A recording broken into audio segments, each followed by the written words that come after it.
seem to do better than others. And the explanation we now know isn't because they did or didn't take medicine. It isn't because they had special psychotherapy. Those things may be important for them. But the predictors of how well they will do seem to lie, more importantly, in harnessing strengths or abilities. And there are a couple of those abilities I want to talk to you about. That, by the way, is a picture of me going to school a very long time ago. And the words next to it are instinctual optimism. What does that mean, instinctual optimism? Young children believe they can do anything. They believe they can drive the car. They believe that they can cook. They get into the pots and pans, and we think this is cute, when in fact it is the representation of a genetically driven quality to believe that if you set out to do something, you can be successful at it. Because young children face so many developmental challenges. They're not just fish or snakes or sheep. Their development takes many, many years. In fact, now children don't grow up until they're 30 years old. And even then, at 30, they move back home. So this is a very complicated process. I think they turn the air conditioning off in here too, technically. Thank you. People warm? You warm? No? Yeah. Yeah. So this is a complicated process. Young children go off to school, not because we tell them, oh, school is going to be wonderful, but because they believe instinctually that they can accomplish whatever we put in front of them in school. And as soon as they begin to struggle, we begin to chip away at that optimism that, again, doesn't come from how you're parented as much as comes from your genes. And eventually, children with a condition like ADHD lose that instinctual optimism. And when you ask them, do you believe you can be successful, their answer typically is, no, it's too hard. I can't do that. That's not because they're born that way. They're born the other way. When you looked at them when they were 3, they didn't do that. How does a young child know that if they just keep standing up, eventually they will walk? You and I would stand up, fall down, stand up, fall down. We wouldn't get up again. We would say, that's too hard. Young children keep getting up. How do young children know that if we just talk to them and they keep making noises, eventually we will understand them? How do they know if they just keep drawing, they will eventually make something that we recognize? The force that drives young children to keep trying is instinctual optimism. Is probably one of the most powerful developmental forces that children bring to the world. And we have created, among other things, schools that don't reinforce that when children have trouble. The first thing we do is point out to them what they can't do as opposed to what they can do. Why do I show you this? Because a treatment program for ADHD has to be more than just about giving medicine. It has to be more than just teaching self-control. Has to be more than just providing rewards. Has to be more than just being patient. It has to recognize the forces that help all children grow up. The forces that help all children reach their potential. If we ignore those forces, then we fail children with developmental problems like ADHD. And then there's one other. Intrinsic motivation. Is that a term? Yeah, you have that term in Romanian? Inside. 3-year-old children don't ask for a reward to play. The act itself is reinforcing. Children go off to school with intrinsic motivation. Doing the activity is all the reinforcement they require. And the first thing that happens when they struggle in school is we take the reinforcement external. We offer rewards. We threaten punishments. We offer competitions. I'm not suggesting these things are bad, but they externalize motivation. And when children who struggle in school are asked, will you do that? Their typical response is, what will you give me? What's in it for me? Will you sit still, or I will punish you? And so, the intrinsic motivation that is a part of the development of all children becomes stripped away when children struggle in school. There is a genetics to this. If we had time, I would talk to you about the genetic research. I want to tell you one study, but there's plenty of genetic research that supports what I'm telling you. I'm very careful when I lecture to try and separate science from non-science, from nonsense or silliness. And there's so much silliness that sometimes it's hard to find the truth. These genetic qualities are critical in children's development. And we create environments that either nurture and reinforce them or steal them away from children. And I want you to be aware of that. And I tell you this because this is more important than what you do to treat ADHD. This is universal for all children, regardless of whatever disability or problem they have. I'm going to skip some.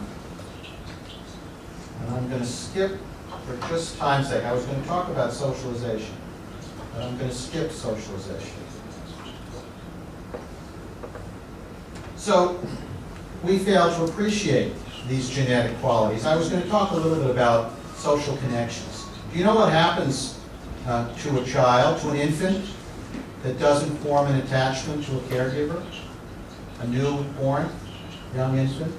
The term is marasmus, coined by a scientist almost 100 years ago. They fail to thrive. Do you know that term, failure to thrive?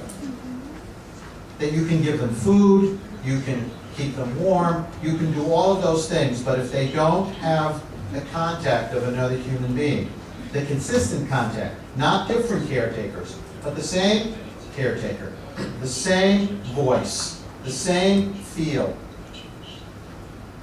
probably the same odor, the same smell, they don't grow.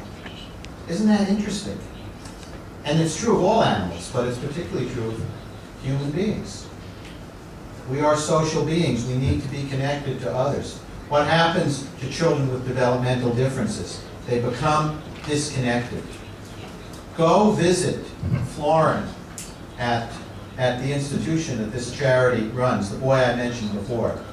I think the powerful protective factor for him is social connection. He is connected to everybody in that place, and everybody loves him, and everybody is connected to him. And despite his retardation, and despite his physical limitations, that connection is such a powerful force for him that it carries him through everything else. So I was going to take a little time and talk about the genetics and social connections, but we'll leave that for the time being. But I wanted to talk about, I'll tell you one story. We've talked about helping, we've talked about mastery, I've mentioned social connections. I want to talk about the third one there, altruism. Do you have that in Romania, altruism? Giving of yourself to help others. Young children want to help, cook and clean. When you give children the opportunity to help others, it seems to help them. It seems to insulate and protect them. Is it just children? No.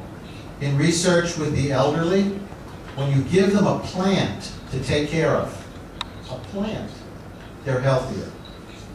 When you give them a dog or a cat as a pet, they're healthier. They live longer.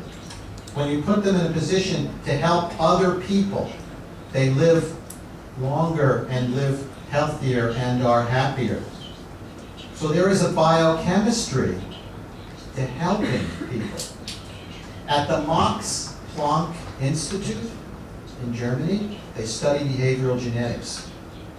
My favorite study, one of my top 10 favorite studies. They have a child, a 4-year-old. He sits across from the researcher, and they're playing. And the researcher drops his pen. The child bends down. Find my shoe here. The child bends down and picks up the pen and hands it back to the researcher. The researcher does it again, just knocks it over the table.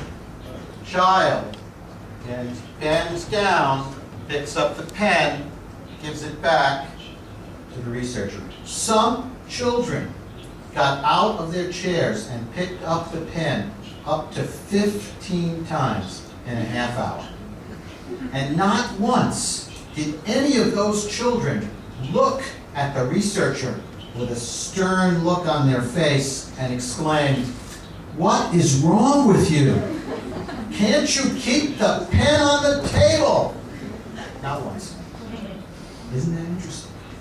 Then the researcher takes the pen and shows it to the child like you would a dog, throws it across the room.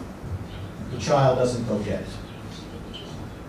Children as young as 2 can tell the difference between a behavior that requires their help and a behavior that does not. They don't know why you threw the pen, but obviously you wanted to throw it, and they're not going to go get it. They've done this research with chimpanzees. The chimpanzee gets out of the chair, picks it up, and gives it back to the researcher, and when you throw it, he does not go get it. I want to do this research with dogs, because I think when you throw it, the dog will go get it. But when you drop it, the dog will not go get it. Dogs don't care about helping. They just want to go get things. That's what they've been trained. That's their genetics. Go get things. So isn't that interesting? And I would encourage you to read behavioral genetics, to read more of these materials, because these studies are fascinating, particularly in developmental genetics, in demonstrating these qualities that over hundreds of thousands of years have developed in our species. This is not a discussion of God or nature versus nurture, but just human genetics, the qualities that have developed over many generations in our species that help children develop, and did so long before we had schools or psychologists or parenting consultants, long before any of those things. These genetic qualities guided children's development. And I think what we're going to see is a new age in education and a new age in mental health diagnosis and treatment, one in which we have a better appreciation of this kind of developmental genetics, and one in which we create treatments that are in tune or in concert with these things. And if you ask, well, why is it that some children with ADHD seem to turn out fine, seem to be reasonably successful, like the swimmer, Michael Phelps, the Olympic swimmer who has ADHD, who since has gotten himself in trouble a few times, right? And yet, he's very successful and very driven because he has this island of competence, because his instinctual optimism, his belief in what he can succeed, and his intrinsic motivation, he does it because he loves it, not because someone's giving him something. Those two qualities have been nurtured and reinforced by his parents over many, many years.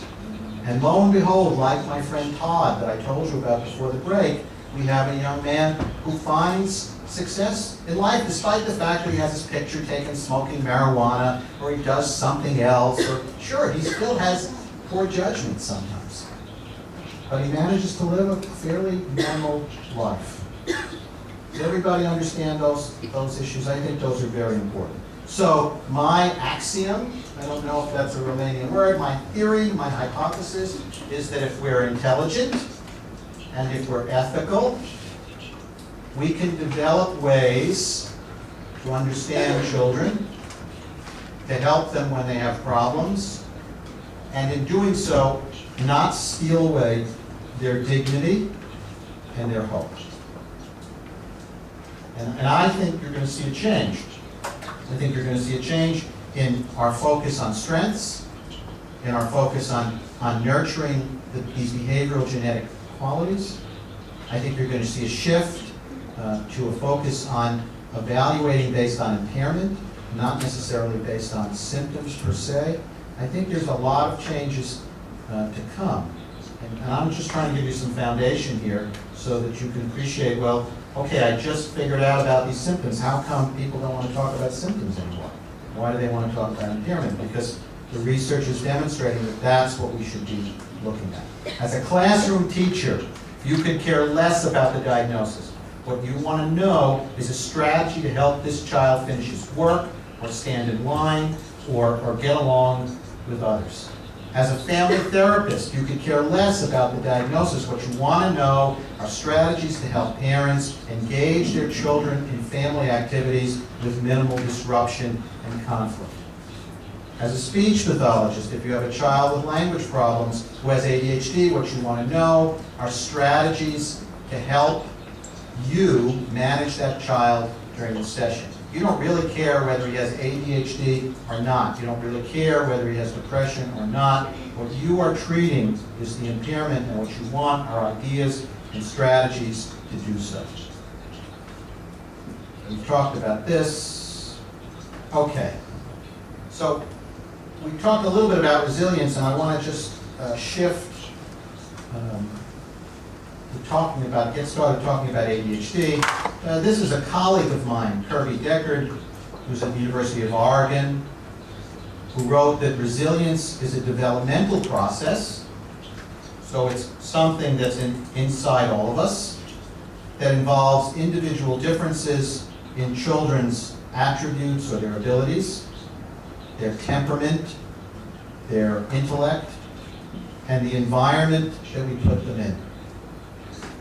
It's always a dance between the child's genetic qualities and the environment that we put them in. Whether it's reinforcing their instinctual optimism or intrinsic motivation, whether it's understanding and managing their ADHD, as I mentioned, the TV show where one mother goes to a different family.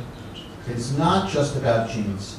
And what you need to know for conditions like autism, and autism with normal intelligence, not autism with retardation, but autism with normal intelligence, or ADHD, the best predictor of what happens to these children is not in their genes, but in their day in and day out experiences. Not the genetics. Yes, genetics poses risk. Genetics puts them in a situation in which they may have more trouble than other children. But in the end, the everyday experiences they have in their families, on the playground, in school, in the end, those experiences are more powerful in shaping what happens to them than the genetics. We know and understand that now. So what is resilience? It's some kind of a process. The first bullet says, something that happens over time that leads to good outcome, despite that you have risk. Florin, and I use him as an example. I do have a picture of Florin here that I can show you. It's great, I'll show you a picture. Florin is a resilient child. Why? Because despite all of the problems he has, he negotiates his day with a smile. That's the definition of resilience, being able to function despite adversity or stress. And in some areas, that third bullet is recovery. So in some circles, recovery plays a role as well. Now, the last thing I'll show you before we talk about ADHD here.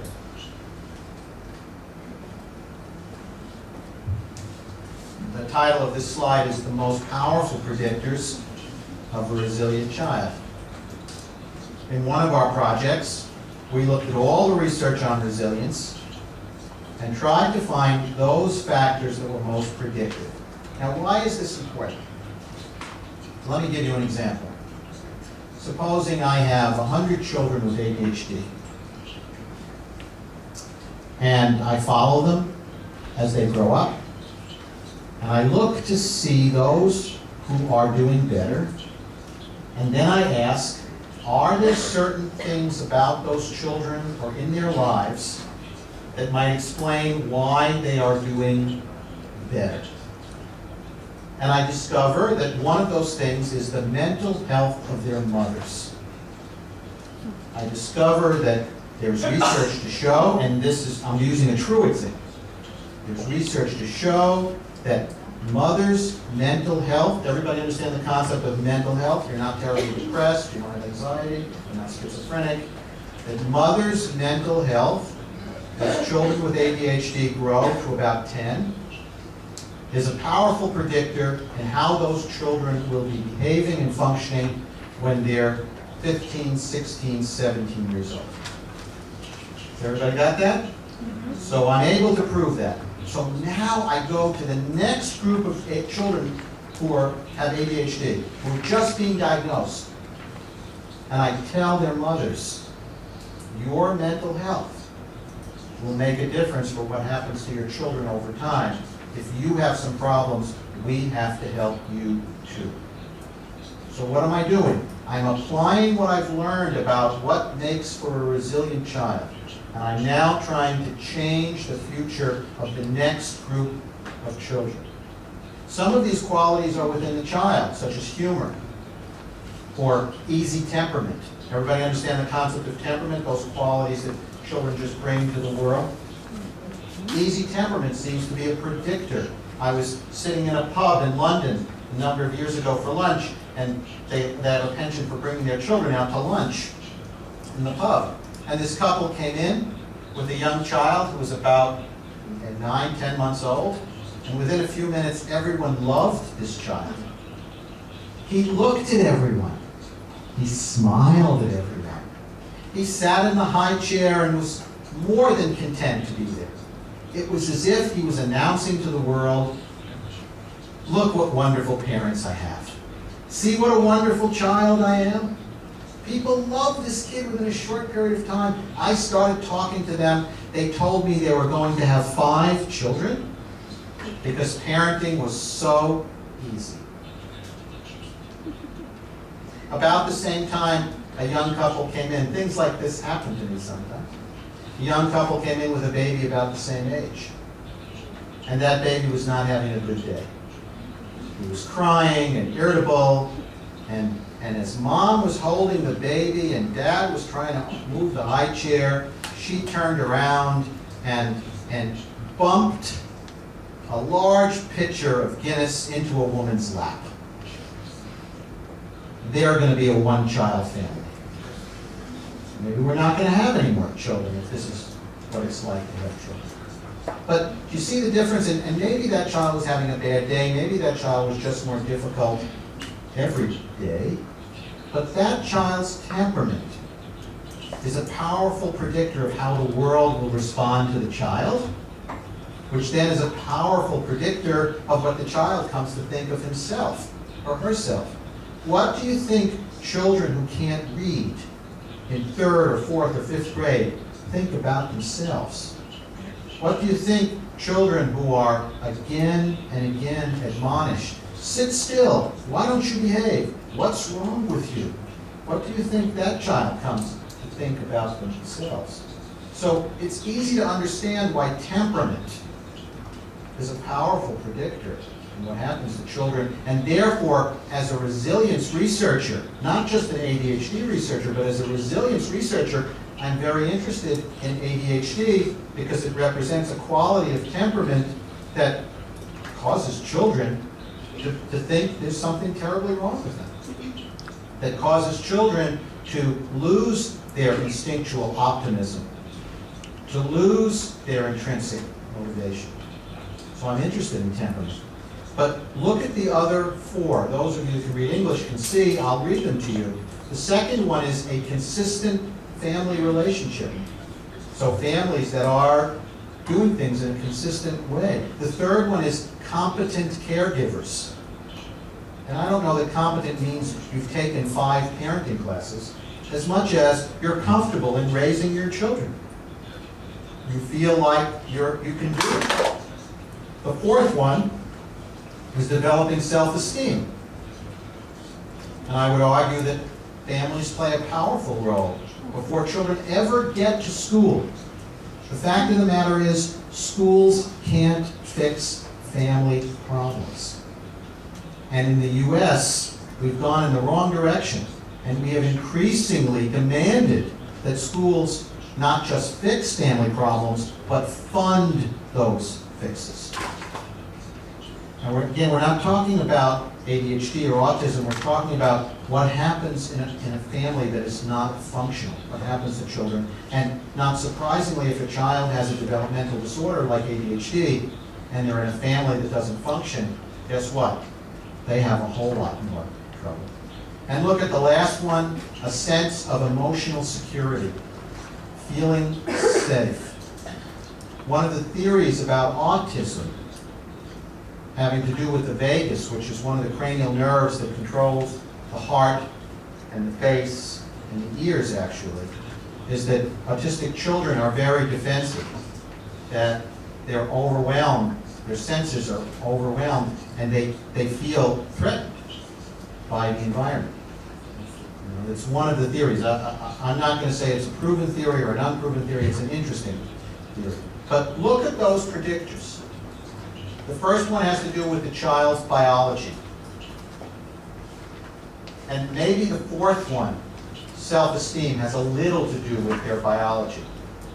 And maybe the fifth one has a little to do with their biology, a sense of emotional security. But for the most part, 2, 3, 4, and 5 have to do with families. And if we are truly going to help children with ADHD, we need to not just target their temperament, we also need to make sure that their families are operating as normally as possible. So it isn't just about fixing the children. My research for my doctorate, a long time ago, I took 4-year-old children and their mothers, and these were very difficult little boys. And I put them in a room, and I filmed them. And I told the mother a series of things that she had to do with the child. And there was a dance of dysfunction. I would leave the room, and the mother would ask, and the child would say no, and the mother would drag the child on the floor till the mother remembered I was filming through the window, and then she would step away because she knew I was filming the child. It was very painful. I didn't have any children at that time. My wife and I were together, but I had no children, and I thought, I'm not going to have children. I'm not going to have any children. And time again, it was the same negative script. The same interaction played out. And then I looked at my control group, again, the children who don't have the problem, and then I decided I would be a parent. Because the mothers talked to the children and they hugged them, and I thought, these are good mothers, those are bad mothers. So I tried to teach the bad mothers to be good mothers, and I failed. Because I couldn't get these children to do what I wanted them to do. A colleague of mine did the same research. The only thing he did different was after he filmed the mothers and their difficult children, he gave the children, with the mother's permission, 10 milligrams of dexedrine, a stimulant that's used to treat ADHD or it's used to treat disruptive behavior. And they waited 2 hours, and they put the mothers and the children back in the room, and they asked them to do the same things, and the mothers were cured. Everybody understand that? These mothers now didn't do any of those bad things they had done 2 hours ago. They didn't do quite as many good things because they didn't know what to do, because they were in shock. Because the child now, when the mother said, come over here, the child said, okay, Mama. And now they had no idea. It never happened to them before. I'm not saying the solution lies in medicine. I'm pointing out that sometimes the power of the medicine is not that it improves the child's compliance, which is really what these stimulants do, but it changes the impact the child has on mother, on father, on siblings, on teacher, and in return, those people in the child's life smile. And those people in the child's life give them a hug and reinforce them. And the real power of the medicine comes not because the child is behaving better, but because the rest of the world then behaves better towards each other. So the question is, if I have a very difficult child, and as a mother, I avoid all that negative behavior. I just try and be positive, and despite the fact that the child is driving me crazy, I don't yell, I don't get angry. How will that impact the child? And lo and behold, mothers who are like that with children who have ADHD tend to have children who have far less trouble. They still don't sit still, but they don't feel like they're the devil. And they don't always finish their work, but they don't feel like they're stupid. So my point here is that if we want to impact children with ADHD, we have to not just change their behavior, we have to change the behavior of everyone around them. Medicine is one of the ways that can be done. There are plenty of other ways to do it. Finally, we get to why you can't. ADHD.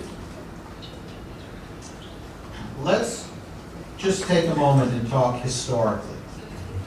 Because ADHD is a label, as I mentioned, that's applied to a set of behaviors. How far back can we go in human history to find people who behaved like this? Let's start with the Bible. We were having a discussion in the van over here today about the Bible, although I don't quite remember why we ended up talking about the Bible. But we were talking about the Bible, so it got me thinking, how far back do you go? Well, what about Cain and Abel, the two brothers? One impulsively kills the other, and in the end, his deceit fails, I believe, if I remember my Bible correctly. What about Lot's wife?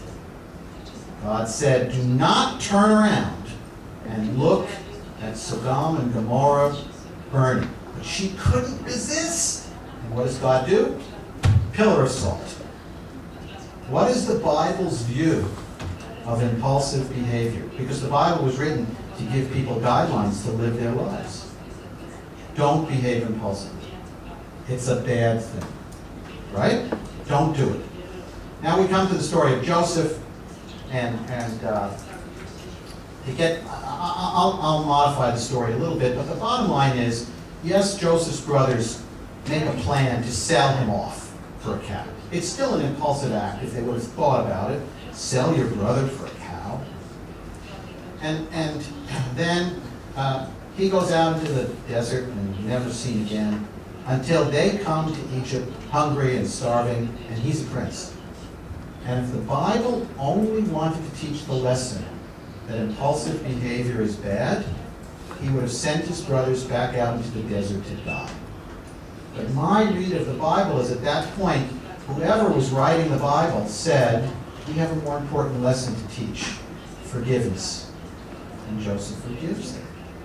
So my message to you, even from the Bible, is yes, impulsive behavior gets you into trouble, but we should always begin with forgiveness. We should always begin with empathy with these children. We should always begin by appreciating, I can see this is hard for you. I can see how difficult this is for you. I understand. I may not be happy, but at least I understand, and I don't blame you for this, and I forgive you for this. Now let's see what we can do about it. If you go back in history, you find references to impulsive behavior. The Romans threw difficult children off cliffs. There's a reference to, if a child doesn't sit and doesn't follow, throw them off a cliff. But they didn't get rid of this, did they? You really can't get rid of it because it's part of our genetics. It's not a disease. The term disease is sometimes used, but it's really not a disease. It's part of our genetics. We're not going to get rid of it per se. And as you go forward through history, you find other people who behave this way. We'll talk at the end of the day a little bit about it. So this quality of human behavior, the failure to develop the self-control necessary to pay attention consistently, to control your impulses, to to control your body in time and space. This is not new. And as you create a world in which self-control and self-discipline become more important, people who have trouble with it have a lot more difficulty. So it shouldn't surprise us that people with poor self-control nowadays have a lot more trouble than they did 100 years ago. People say, where was this problem 100 years ago, 150 years ago, 200 years ago? Well, it was there. But if you didn't sit in school, they said, don't go to school. Go work over here. And if you couldn't hold that job, maybe you went and found another job. No one was collecting any statistics. No one was keeping score. No one was counting. This is not a new phenomenon. People who have trouble developing self-discipline, like my little girl on the hill, or like my friend Todd Rose, this is not new. What's new is we keep track of it more. What's new is we count it. What's new is we measure the effect it has on the child's life, on the family's life. That's new. But the behavior isn't new. And it's been called all kinds of things over the years. The label changes, the population generally remains the same. So why should we change our view of ADHD?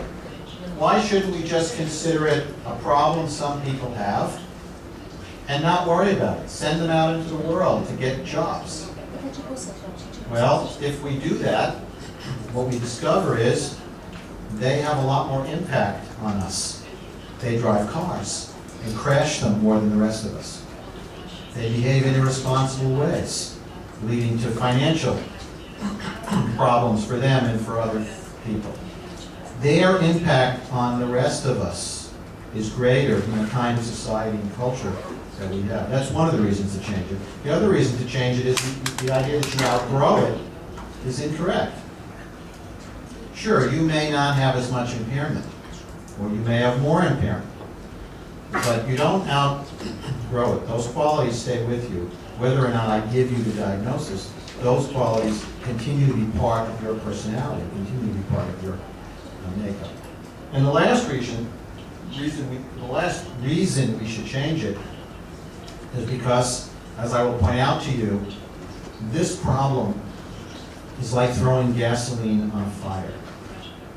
The term we use is catalyst. You have that word? Why?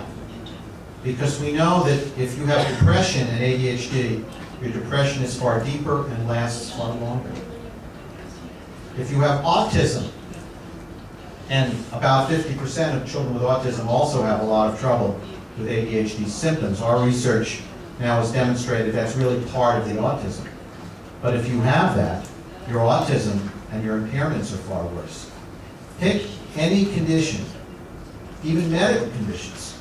If you have poor self-discipline, if you have ADHD, you will be less compliant with treatment, you will be more resistant to getting better. It is a catalyst that impacts nearly everything else. Guess what? Go to a weight loss clinic and have people fill out questionnaires about ADHD. There's research to show that at least a third, if not more, of those people endorse symptoms consistent with ADHD. Go to a substance abuse clinic. There's research to show that at least half of people in substance abuse clinics for alcohol or drugs have histories of behavior that look like, or may be, ADHD. Go to a prison. At least a third, if not a half, of prisoners will endorse symptoms that appear to look like ADHD. Now, you could argue that, well, those are criminals who aren't good at it because they're impulsive. Or those are substance abusers who don't know how to control themselves, and that's why they end up in these programs. Or those are people who are obese who can't control, and that's exactly my point.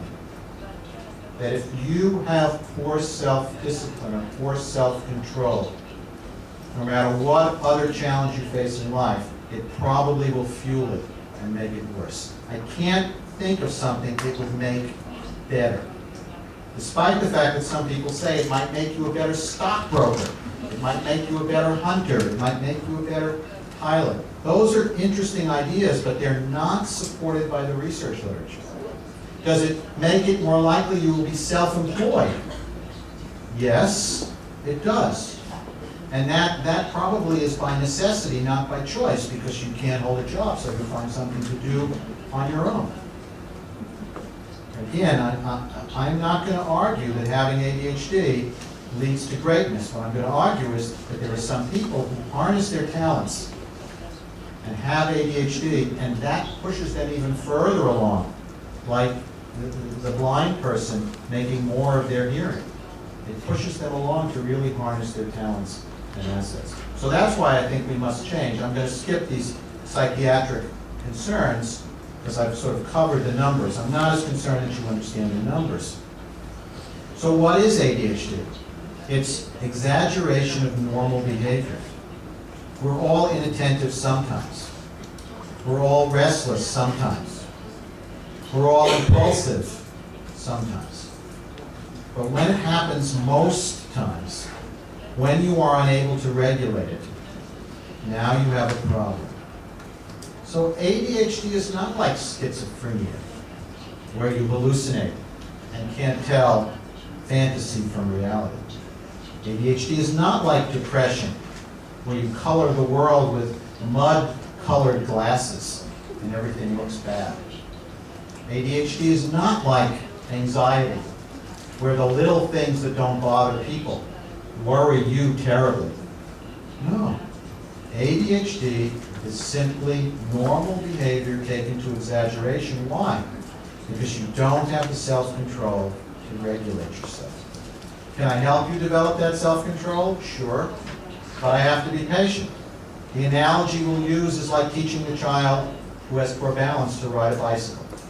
If I don't take the time and I don't have the patience to do it, they will never learn. So there's pretty good research now to demonstrate that you can teach children with ADHD to have self-control and self-discipline, but it's a long process. It's not fast. It doesn't happen once a week in psychotherapy. It requires everyone in the child's life to have the same consistent plan. How are we going to help this child develop self-control? When we talk about classroom interventions, I want to spend some time this afternoon talking about classroom interventions. I'm going to try and cover some of those strategies. But what I want you thinking about as teachers is what can I do to help this child stop and start and think with everyone else? What can I do to help this child start working when everybody else does and not start late? What can I do to help this child stop playing around when it's time to do work and not keep playing when everybody else stops? And what can I do to help this child get his or her mind on the topic I'm teaching as opposed to something else? That's really what you're trying to do as teachers. How do I help these children start and stop and think with everybody else? And the symptoms of ADHD lead to all kinds of consequences, right? As I pointed out before, if the symptom is hyperactivity, it can cause you impairments in all kinds of situations, not just one. So how many symptoms are there of ADHD? In the diagnostic manual, there are 18. How many different kinds of problems or impairments can those 18 symptoms cause? Unlimited. All kinds of things can be caused by that. So if you are a diagnostician, if you evaluate, you have to be smart enough to separate symptoms from impairments. And there aren't a lot of diagnosticians here, but when I take a history, because it's the most valid thing I can do other than following the child around, which I'm not going to do, when I take a history, in my mind, and sometimes on a piece of paper, I write symptoms, I write impairments or problems. And as we take the history, I try and make sure I separate those two. A diagnosis of ADHD is based on symptoms causing impairment. If you just have impairment but you don't have symptoms, you don't get a diagnosis of ADHD. Is that possible? Are there people who have impairments who don't have diagnoses? Sure. Look around the room. Each of you has some vice, some impairment. You don't have diagnoses, I would think. How well do symptoms predict level of impairment? Only about 20%. The majority of your impairment is not predicted by the severity of your symptoms. I'll say that again. The majority of your impairment is not predicted by how serious your symptoms are. The question is, what predicts how serious your impairments are? Why is it that some people who have mild symptoms have lots of impairment, and some people who have lots of symptoms don't have a lot of impairment? And I would argue it has to do with the environment you live in and the people you're around. A simple example to help you with this, in case the translation, in case this gets lost in translation, think about two people with depression. I give them a depression questionnaire to fill out, and they check off their symptoms, and they have identical scores. So based on my checklist, they have the same symptoms of depression. Now I talk to the first person, and I ask her about her life, and she tells me that she doesn't go to work, doesn't get out of bed till 2 in the afternoon, watches television all day, doesn't make meals for her family. And the next person, when I ask the same questions, tells me, even though she's depressed, she gets up, goes to work every day. Even though she's depressed, she cooks dinner and tries to put a smile on her face every day for her family. Those two people have the same level of symptoms, but very different levels of impairment. And I would argue that in part the difference is mediated by the people around them, by their life history. There's all kinds of things that probably make that difference. So when I evaluate ADHD, I am very interested in the environment. I'm very interested in what parents think. I am very interested in what teachers think and what parents and teachers do. Because the environment for me is probably the best predictor of your level of impairment. Not to blame anyone, but to make sure I understand what is it I need to do here. How much change can I make if I need a medicine? How much change can I make with parent training or counseling or educational intervention? What I want to talk about is self-regulation. And this discussion will take us into lunch. And then after lunch, we'll talk a little bit about cause of ADHD and evaluation, and then we'll talk about treatment, which is really where I hope to spend most of the day, or most of the afternoon. So I've introduced a new word, self-regulation. Does that translate okay? Not so good? Self-discipline? Yeah. Self-control? Okay. Why introduce that term? Because I think it's a better descriptor for our purposes right now. Self-regulation. And I'll take you through each of those bullet points. The ability to inhibit. What does that mean? It's the ability to stop. To not walk across the street when the light is red, even though you're in a hurry. To not just have a second dessert, even though you really liked the first one. How important is inhibition in our culture? It's become very important. What do animals do when you put food in front of them? They just keep on eating, don't they? We are animals. When you keep putting food in front of us, we keep on eating, which is part of the reason we have so much trouble with obesity. So hundreds of years ago, there was no need for inhibition when it came to food, because you were lucky if you found enough food to eat. Now, in developed countries, it's the opposite problem. You have to be able to walk into the kitchen, past a refrigerator full of a lot of things you would love to just keep eating, and not eat. So it's the ability to inhibit.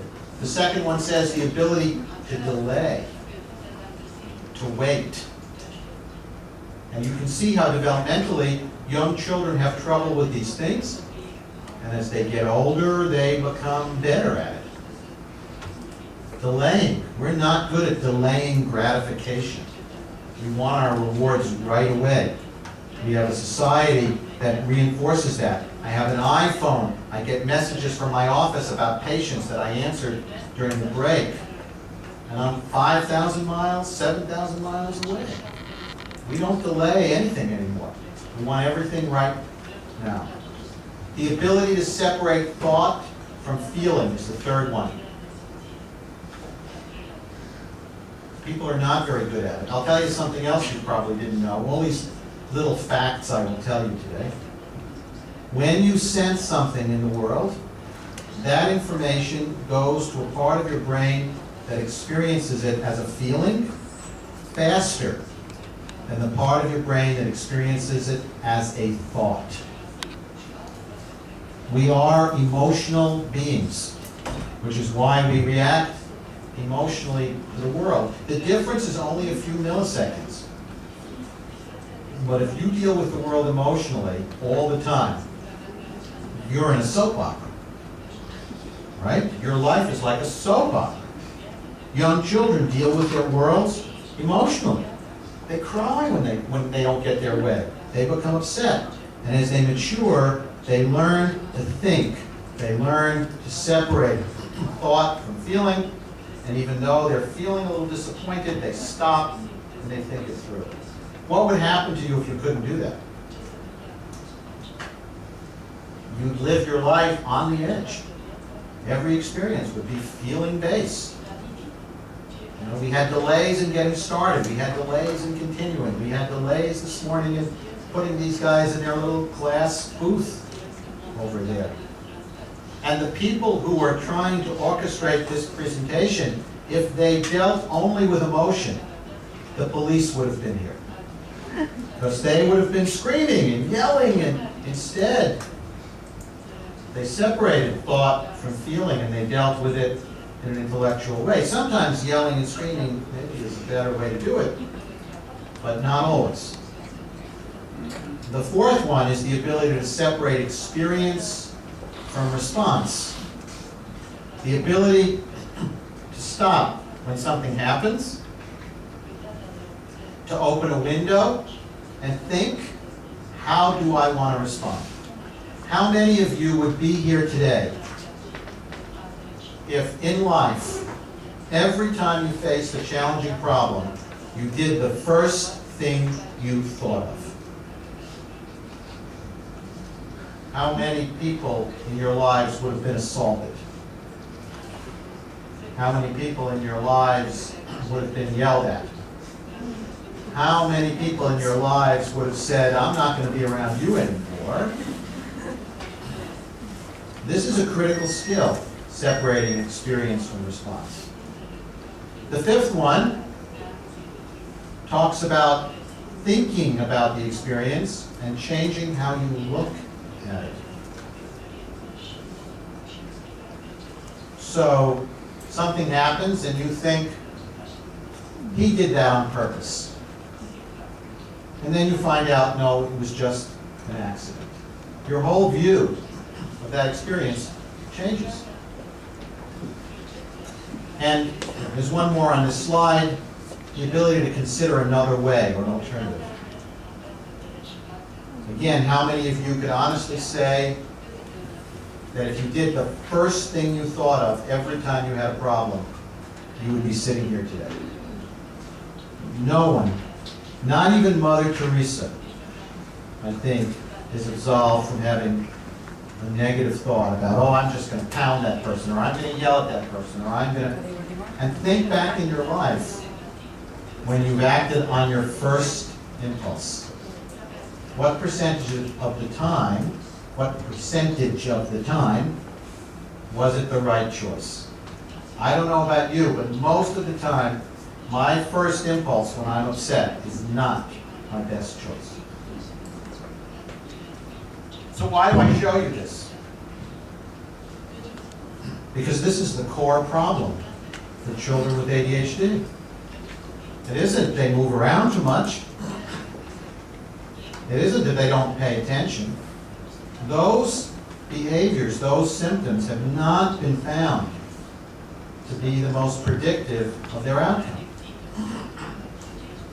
It is this quality of self-regulation, which is why children who are inattentive, but not hyperactive or impulsive, don't seem to have anywhere near as much trouble as the children who are hyperactive and impulsive.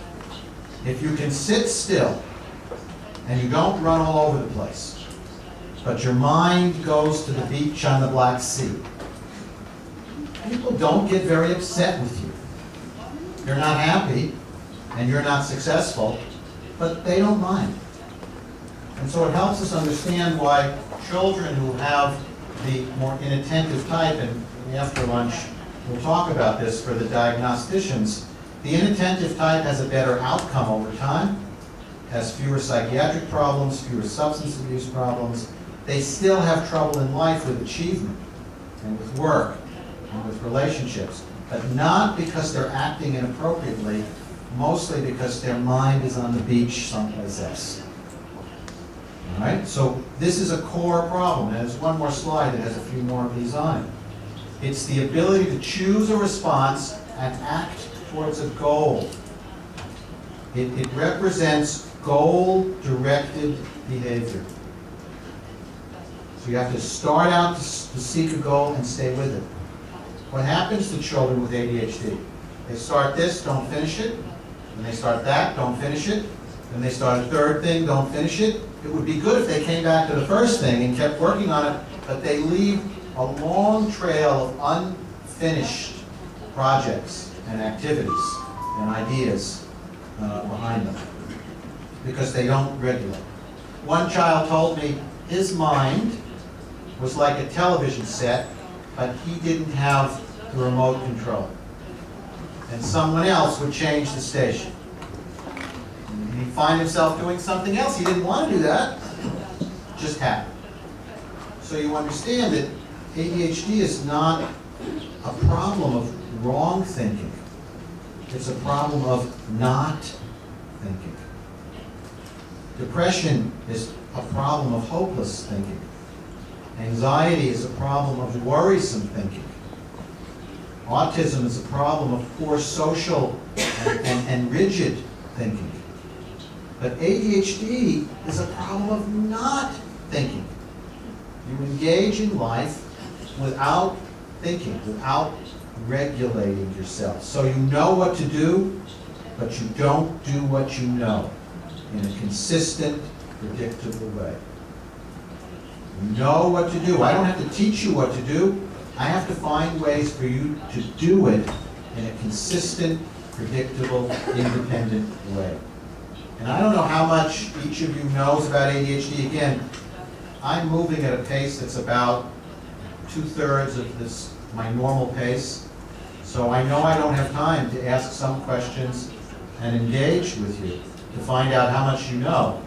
So I'm assuming you know nothing, and I'm trying to shape you to what I want you to be thinking. And what I want you to be thinking is that with learning disability, I have to teach the child to read.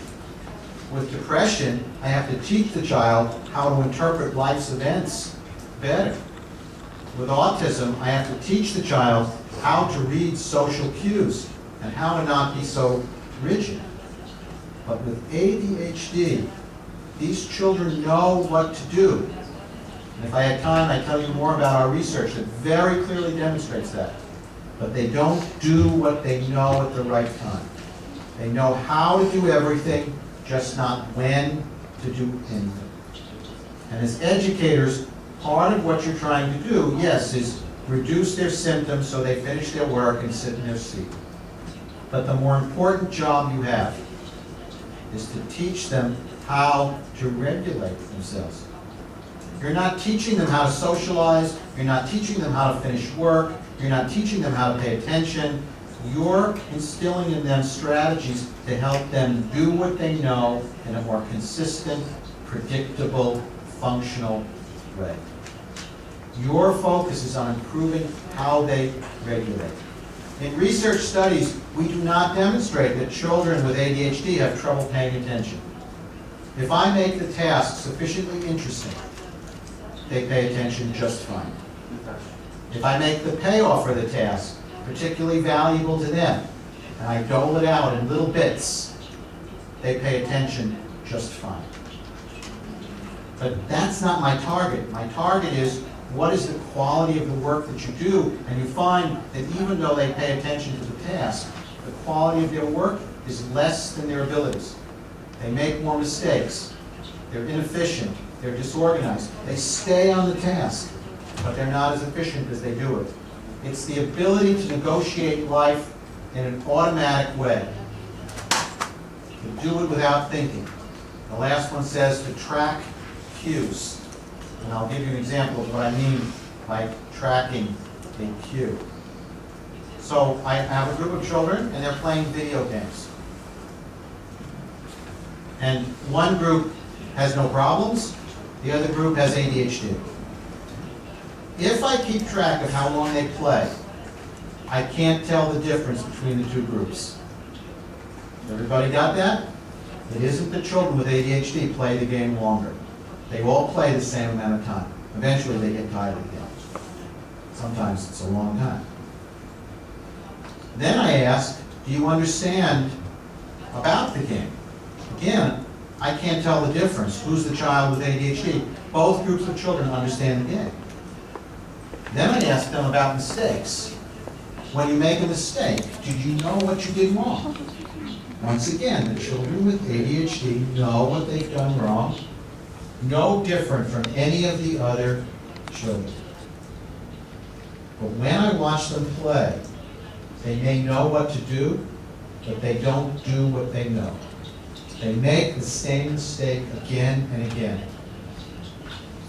In the criminal system, we call these people repeat offenders.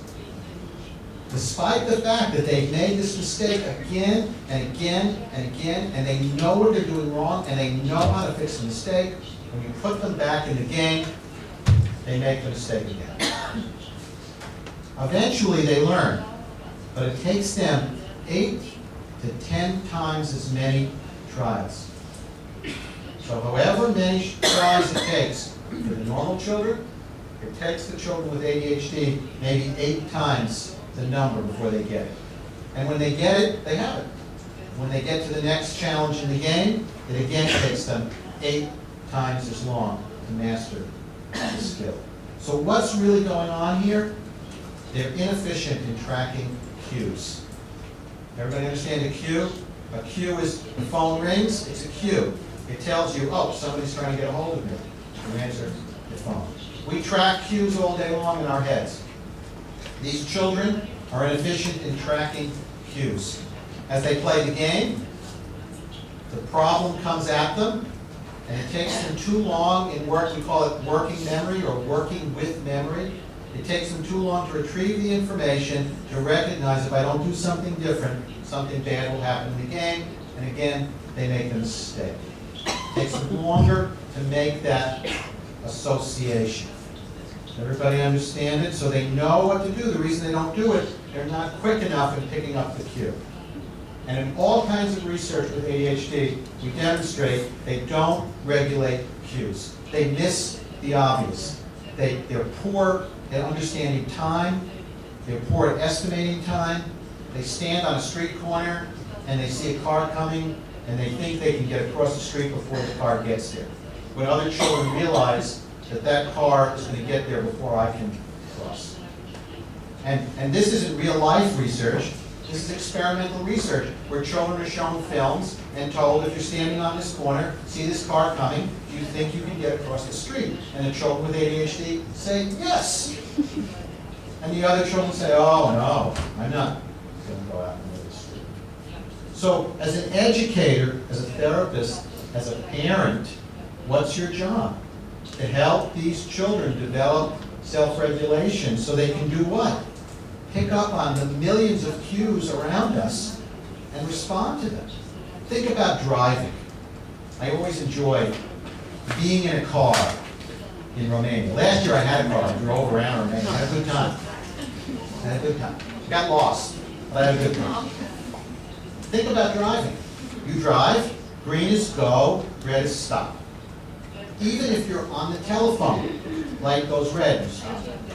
You pick that cue up very well. Not only that, you have an extra set of driving behaviors for special occasions. If you hear a siren, even if the light is green, you don't go. So the ambulance can go around you. Some people are not clueless. Clueless would mean they don't know what to do. They are cueless. They know what to do. They just didn't know that now was the time to do it. Does everybody understand that? So they know. You hear a siren, you're supposed to pull over. But they're driving and they're listening to music and the siren is blaring, everyone else pulls over, and they miss the cue. They are insensitive to environmental cues, which leads them to behave like they don't know.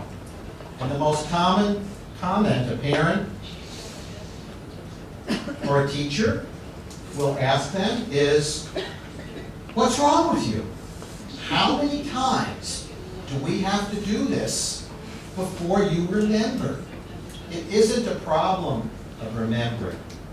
It's a problem of picking up on the cue. When I drive, someone cuts in front of me.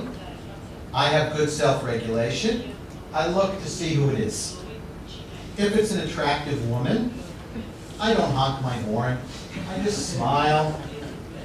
Women, and I go like this, I'm a gentleman. But what if it was Alistair? And he was in a pickup truck, and he had a shotgun out the back window in a rack, because he'd been out hunting pheasant. And he looked particularly nasty. Looked like he was not having a good day. I would not honk my horn. I would just let him go. So my ability to pick up cues in the environment and to slow down long enough to decide what to do increases my chances of survival. Everybody got that? And I'm going to make a case, probably after lunch, I'm going to make a case that in fact, this quality is in part what drove the development of language. That to make self-discipline work, you have to have inside discussion. It's not just about images, it's about discussion and conversation. And I'm going to make an argument, although not as cogent as I would like, that what set our particular species apart from the other hominid species that wandered through Africa was that we developed the ability to do that. And I believe, contrary to thought, that the Neanderthals, who were the last species that we eventually took over, Neanderthals were actually pretty savvy, but just not as savvy as we were, not quite as well adapted as we were, because they lived in northern climates at times when they didn't have a lot of clothing and they survived pretty well. So I'm going to argue that this is a key feature of who we are as a species, and therefore if you have trouble with it, it isn't surprising that life's going to bring you challenges and difficulties. So poor self-regulation is synonymous with what? Poor self-control. Poor self-regulation leads to what? Impulsive behavior, acting without thinking. Poor self-regulation, well, let's skip this. Well, okay, this is important, and we can stop with this one. So poor self-regulation leads you, and the first one says, you know what to do, but you don't do what you know. We've already discussed that. It leads to inconsistent behavior.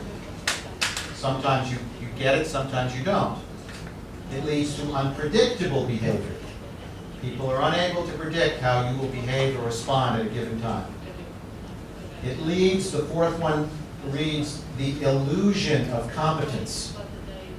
It leads people to believe that you could do it if you just wanted to, that it's a problem of choice, of will, as opposed to a problem of self-discipline. It leads you to ride an emotional roller coaster. When you're happy, you're so happy, people say, calm down. When you're unhappy, you're so unhappy, people say, calm down. This is not bipolar disorder. This is just the up and down emotions of people who have trouble regulating themselves. And it leads to trouble with automatic behavior. You don't do things as well automatically without thinking. And if I slow you down, and we'll talk about this after, because we're going to talk after lunch about what's sort of a foundation for treatment, but if I slow you down, it increases the chances that you'll think it through. If I make the task more repetitive, it increases the chances you won't pay attention to it. And what do we do in school? Most school tasks are boring, repetitive, uninteresting, not something the child chooses to do. Most school tasks don't have an immediate, predictable value payoff that the child wants. And what I've just defined is the worst scenario for children with ADHD. The worst possible scenario is put them in a setting where they have a boring, repetitive, effortful, uninteresting activity that doesn't have an immediate, predictable payoff that they value. Do any of us like that? How many of you would appreciate if you went to work tomorrow and your employer said, listen, we have a boring, repetitive, effortful, uninteresting job to do. I have no extra pay for you. In fact, I have less pay for you because we don't have enough money. How many people would say, bring it on, I really want this? No one. So none of us like it, but most of us can tolerate it. What do you do to tolerate that? You stop. And you think, if I yell at the boss, he'll fire me. If I walk out, he'll fire me.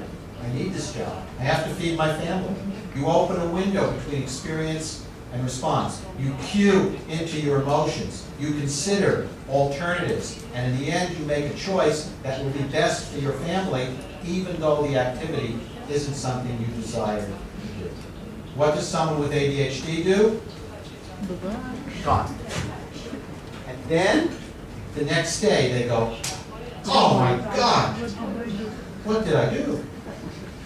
Does everybody understand that? This is the core problem. And let me tell you one last thing, and we'll break for lunch because it connects to this, because it has to do with habits. What is a habit? A habit is a behavior you develop automatically in the presence of a cue. You go in the bathroom in the morning, you brush your teeth. How many of you can remember everything you did each morning? No. It's a series of automatic tasks. Although, if you break the series, then you remember. This morning, I was having trouble getting hot water out of the tap. So because I had trouble, it took a while, I remember everything I did this morning because it wasn't automatic. It wasn't part of my routine. I did get hot water eventually. I learned that it took a while. So, how do you develop a habit? You pair a behavior with a cue. I want you to brush your teeth. I take you into the bathroom. I help you through it. I give you a little reward. We do it day after day. After a few weeks, habit. What happens to a child with ADHD? After a few weeks, you say, okay, you know enough now. Tomorrow, you're on your own. Tomorrow, they get up. Probably don't even find the bathroom. And if they do, they don't brush. And if you ask them, why didn't you brush? The answer isn't, I don't know how. The answer is, I forgot. They didn't forget how to brush. They forgot when to brush. It is a matter of time and cue, not knowledge and ability. I send you upstairs to get shoes. The last thing I'll tell you before lunch. I send you upstairs to get shoes. No child goes straight upstairs, gets the shoes, comes straight down. They all wander around for a while. When they get to the room speaks to them. How do I know that rooms speak? The next time you go in a room and you don't remember why you went in there, watch what you do.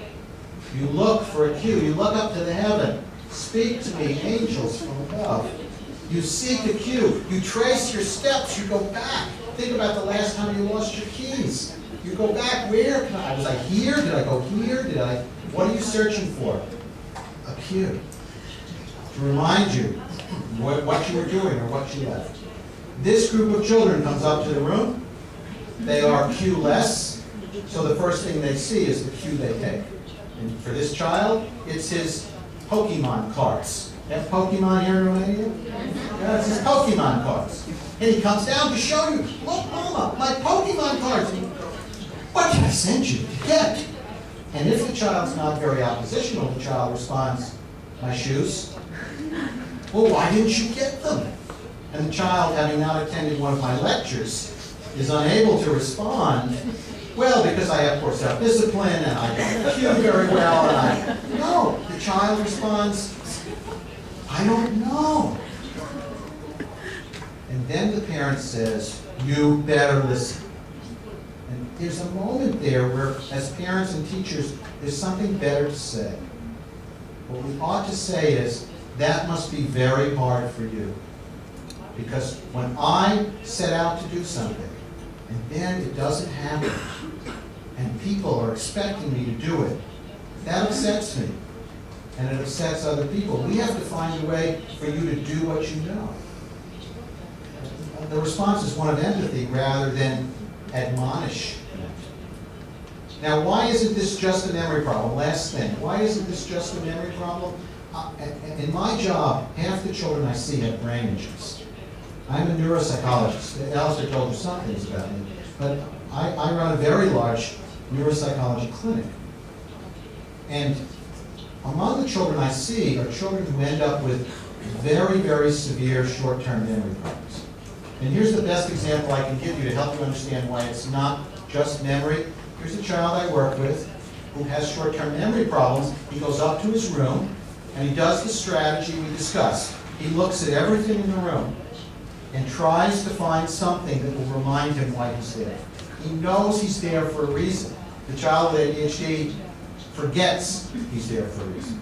And this boy comes down and asks his mother, what did you send me upstairs to get? I can't remember. That's a memory problem. But the child with ADHD has a cueing problem. He forgets the cue, not the task. He comes down with something completely different, and if you don't say anything to him, he is completely oblivious that he actually went upstairs to do something. You see the difference? The difference is in awareness. The child with memory problems knows he's not remembering. The child with ADHD, again, is not thinking. Doesn't have a clue.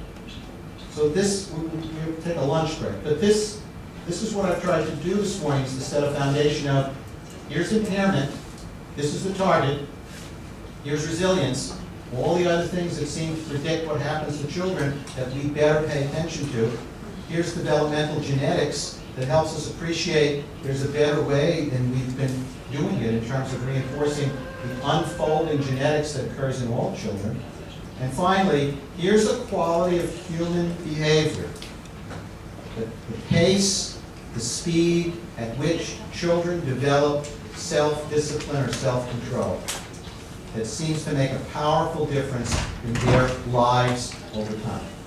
And when children struggle with this kind of self-regulation, when they fail to pick up on cues in their environment, when they struggle to do what they know in a consistent, predictable way, they are inattentive, they are impulsive, they are hyperactive because they don't regulate their bodies in time and space as well. Their voices are sometimes way too loud. And these symptoms cause them a host of impairments. And when those impairments are sufficiently severe, when they really impact their lives to a significant degree, then we give a diagnosis. And the rate of diagnosis of ADHD in the U.S. has increased 10% every year, which means 10% more, 10% more, and among adults it's even higher. And I just, at some point I have a problem with this, because if you keep loosening the diagnostic criteria, make it easier to get a diagnosis, you have more people getting a diagnosis. At the rate we're going in the U.S., by 2030, half the population will be taking an antidepressant. Does that mean half the population is clinically depressed? You know, I don't know that. So it is a definable problem that affects all of us, and there's a point at which it really causes you trouble. Is that 5% of the population? Is that 10% of the population? As teachers, I will ask you to make the distinction. If you have 20 children in your classroom and one can't finish his work, that's 5% of the population. How about 2? That's 10% of the population. At some point, you begin to question if it's 20% or 30%, maybe there's something wrong with my classroom. Where is that line at which you say the classroom is fine, but the child lacks the ability to function within a classroom that other children can function in? And that's a question that we continue to debate. So we have an hour and 15 minutes for lunch? Yep. Is there lunch someplace special? It's downstairs. It's our treat. Lunch is on us. It's on us. It's where you had coffee. Now,